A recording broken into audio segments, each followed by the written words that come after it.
அடியார்களுக்கு பணி செய்யக்கூடிய ஒரு பெரிய பாக்கியத்தை இந்த முகவர்களாகிய எங்களுக்கு தந்திருக்கிறான்.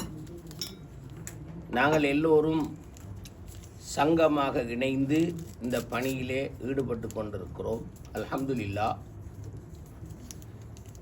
இந்த பணியின் மூலம் ஹாஜிகளுக்கு எங்களால் ஏழுமான அனைத்து வசதி வாய்ப்புகளையும் உதவிகளையும் செய்து கொடுப்பது எங்களுடைய பிரதானமான நோக்கம். மாஷா அல்லாஹ், எங்களுக்கு எங்களுடைய இந்த சங்கத்தை கொண்டு செல்வதிலும் இந்த பணியை நீடித்து செய்வதிலும் இந்த நாட்டினுடைய அரசாங்கம், அதேபோல இந்த நாட்டினுடைய ஜனாதிபதி,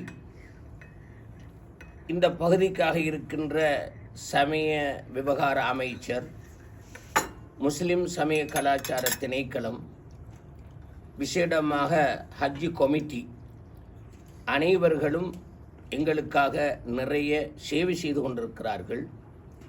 நாங்கள் அவர்களோடு இணைந்து இந்த ஹஜ்ஜினுடைய விஷயத்திலே சேவை செய்து எல்லோருடைய மேன்மைக்கும் உயர்வுக்கும் சிறப்புக்கும் பாடுபட எங்களோட முகவர்கள் முன் வந்திருக்கிறார்கள்.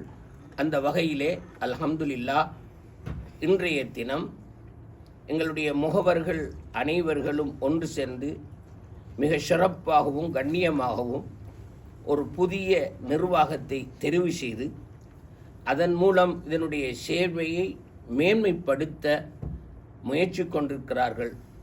இதிலே எங்கள் அனைவரையும் அல்லாஹ் இணைத்தருள்வானாக.